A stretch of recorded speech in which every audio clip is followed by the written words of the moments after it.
Hello friends, welcome to my channel. আজ আমি আপনাদের সঙ্গে শেয়ার করব জর্দা পোলাও। এটা বানানো কিন্তু ভীষণই সহজ। চলুন তাহলে ভিডিওটা শুরু করা যাক। আমি এখানে বাসমতি রাইস নিয়ে নিয়েছি, 500 গ্রাম চাল নিয়েছি আমি এখানে।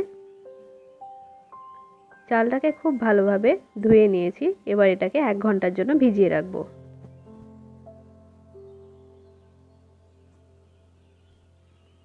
এখানে আমি নিয়েছি লবঙ্গ, এলাচ, দারচিনি, 2টো তেজপাতা, নিয়েছি কাজু বাদাম আর কিছু কিশমিশ। কালারের জন্য আমি এখানে জাফরান নিয়ে নিয়েছি।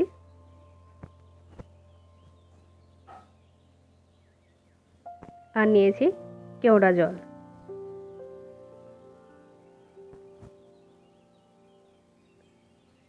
এক ঘন্টা হয়ে গেছে, চালটা খুব ভালোভাবে ভিজে গেছে। আমি এটাকে ছেঁকে নিয়েছি। এবার একটা হাঁড়ির মধ্যে আমি জল নিয়েছি, এতে কালারটা দিয়ে দিলাম, দিয়ে খুব ভালোভাবে ঘুলে নেব।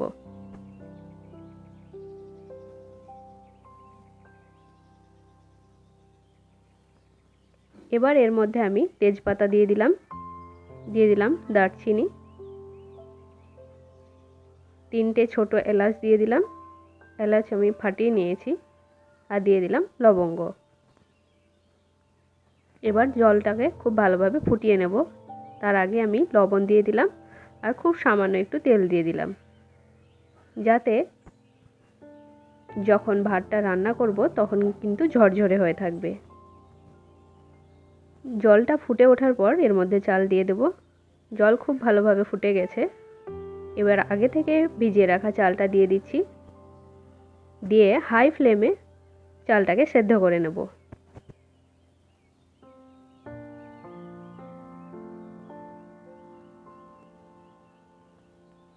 চালটা 80% মতো সেদ্ধ হয়ে গেছে। এবার ফ্যানটা ঝরিয়ে নেব।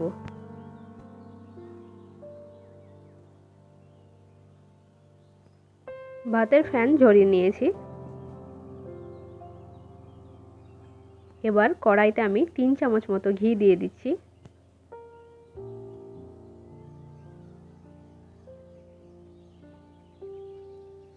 এবার এর মধ্যে আমি দারচিনি, এলাচ আর লবঙ্গ দিয়ে দিলাম। একটু নাড়াচাড়া করে নিচ্ছি, যাতে খুব সুন্দর একটা গন্ধ বেরোয়।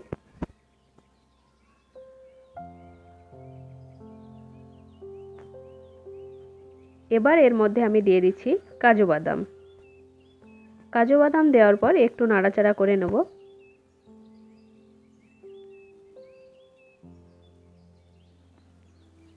এবার এর মধ্যে কিশমিশ দিয়ে দিচ্ছি। কিশমিশ আমি 10 মিনিটের জন্য ভিজিয়ে রেখেছিলাম। এবার একটু নাড়াচাড়া করে নেওয়ার পর এর মধ্যে সেদ্ধ করে রাখা ভাতটা দিয়ে দেব।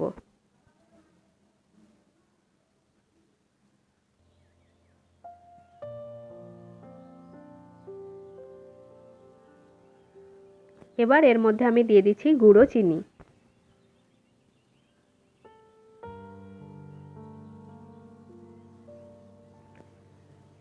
ভাতটা যেহেতু মিষ্টি মিষ্টি হবে, তাই চিনিটা একটু বেশি পরিমাণে লাগবে। চিনিটা দেওয়ার পর খুব ভালোভাবে মিক্স করে নিচ্ছি।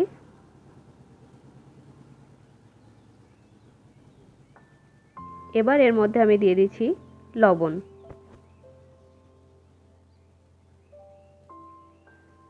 আবারও খুব ভালোভাবে মিক্স করে নিচ্ছি।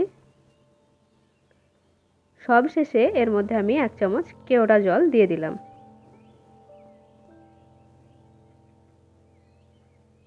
খুব ভালোভাবে মিক্স করে নিয়েছি। এবার এটাকে সার্ভ করে নেব। তৈরি হয়ে গেছে আমাদের জর্দা পোলাও।